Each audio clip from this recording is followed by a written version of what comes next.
नमस्कार दोस्तों। तो आज मैं आपको बहुत महत्वपूर्ण जानकारी देने वाला हूं, जिससे शायद आपके 4 पैसे बर्बाद होने से बच जाएं। तो आज मैं आपको अप्सरा, योगिनी, यक्षिणी, किन्नरी और भी जो इस प्रकार की साधना होती हैं, तो इनके बारे में मैं आपको आज जानकारी देने वाला हूं कि इन साधनाओं के चक्कर में लोग पैसे खर्च करते हैं। तांत्रिकों के चक्कर में आके बाबा जियों के जो गुरु बन के बैठे हैं, छोटी छोटी उम्र के लोग गुरु बन के बैठे हैं और लोगों से पैसा ऐंठते हैं झूठ बोलकर। ये दीक्षा ले लो, इस साधना की दीक्षा ले लो, इस साधना की दीक्षा ले लो, जबकि हकीकत ये है कि वो उन लोगों ने खुद इन साधनाओं को नहीं किया होता है। समझ रहे हैं आप? और लोगों को उल्लू बनाकर बस पैसे ही लूटते हैं कि इस साधना की दीक्षा के लिए 3,000 रुपये हैं, उस साधना की दीक्षा के लिए 5,000 रुपये हैं। तो इनके चक्कर में कोई पढ़ने की ज़रूरत नहीं है। और दूसरी बात ये है कि बहुत से लोग जो है गुरु अलग अलग बना लेते हैं, 10-10 गुरु बना लेते हैं। बहुत से लोगों को तो मैंने देखा है जिनके 7-8 गुरु हैं, जिनके 5 गुरु हैं, 6 गुरु हैं, 7 गुरु हैं, 8 गुरु हैं, उन्होंने बना रखे हैं। तो ऐसे लोगों को जो गुरु बनाते डोलते हैं ना, उनको कोई साधना सिद्ध होने वाली नहीं है, उनके कुछ हाथ लगने वाला नहीं है।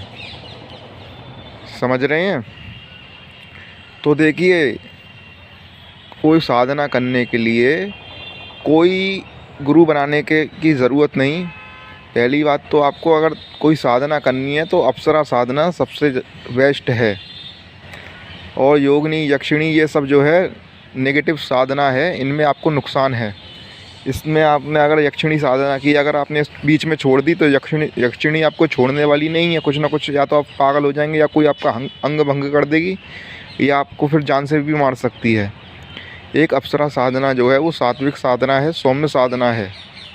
तो अगर आप उसको करते हैं, उसका संकल्प लेते हैं 21 दिन का, और आपने उसको किया और 21 दिन से पहले ही आपने बीच में छोड़ दिया, तो उसके कोई भी साइड इफ़ेक्ट नहीं होंगे, कोई भी आपको नुकसान नहीं होगा। और ये साधना आप कहीं भी कर सकते हैं, मंदिर में बैठकर, घर में बैठकर, अपने कमरे में बैठकर, कोई साइड इफ़ेक्ट वाला नहीं है, ये पॉजिटिव रिजल्ट ही देगी। और अप्सरा साधना करने के लिए कोई अलग से गुरु बनाने की ज़रूरत नहीं है। जो आपके कुल पुरोहित हैं, जो आपके गुरु चलते आ रहे हैं, अपने जैसे फैमिली डॉक्टर होता है, ऐसे एक फैमिली गुरु हैं पुराने आपके, तो उन्हीं को गुरु मानकर उन्हीं से अनुमति ले लें इसकी। तो ये दीक्षा लेने की ज़रूरत नहीं है। बस अप्सरा साधना करने के लिए गुरु से अनुमति लेनी पड़ती है। बस अनुमति लें और साधना शुरू कर दें, ज़रूर साधना सफल होगी। और दीक्षा आप किसी से लेंगे, वो आपको दीक्षा देगा, साहब 5,000 रुपये दे दो दीक्षा देने के, आज से हम आपके नए गुरु हो गए, हमने दीक्षा दे दी, 5,000 रुपये दे दीजिए। पता चला 5,000 रुपये आपके चले गए, साधना भी सिद्ध नहीं हुई, कुछ हाथ नहीं लगा, सिर्फ टाइम बर्बाद। तो अगर आपको, पहली बात तो मैं आपको ये सलाह दूंगा कि आप सिर्फ अप्सरा साधना कीजिए, ठीक है?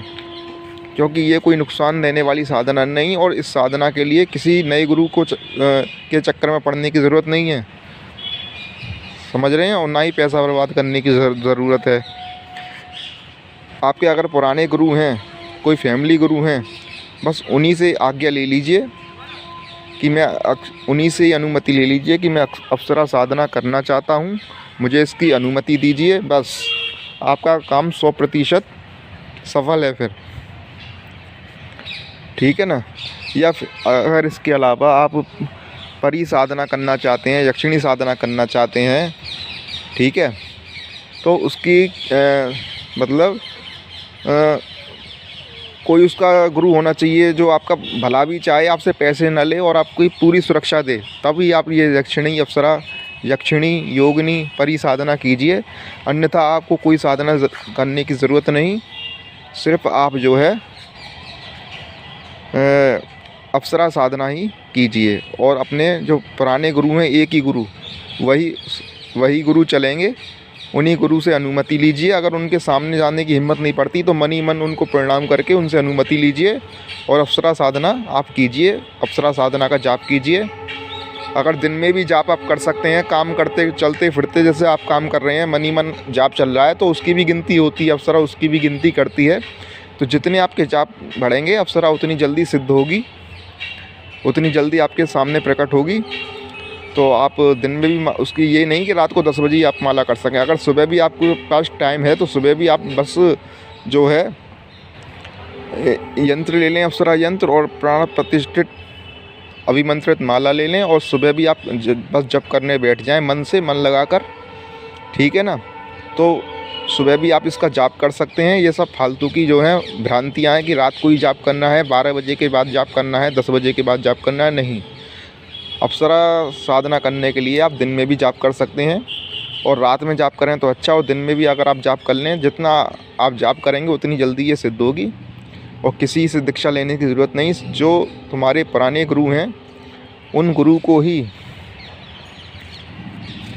जो है उन गुरु को ही गुरु मानकर आप मन ही मन को नमस्कार करके उनका फ़ोटो रख कर, या फ़ोटो ना हो तो मन में ही उनकी छवि बनाकर उनको नमस्कार कर कर उनसे मन ही मन अनुमति लेकर इस साधना को शुरू कीजिए। आपको 100% सफलता मिलेगी, ठीक है। तो ये मेरी जानकारी थी कि फालतू के पाखंडियों के चक्कर में ना फंसें, क्योंकि इन पाखंडियों ने कोई साधना सिद्ध नहीं की होती। इनका जो मतलब होता है वो एक ही होता है कि लोगों को जो है उल्लू बनाकर उनसे पैसे ऐंठना, अपना उल्लू सीधा करना, बस इनका यही जो है मतलब होता है, और कोई मतलब नहीं होता इनका। तो ये मैंने जो जानकारी दी है आपको, तो आप किसी मतलब यक्षिणी वक्षिणी के चक्कर में ना पड़ें।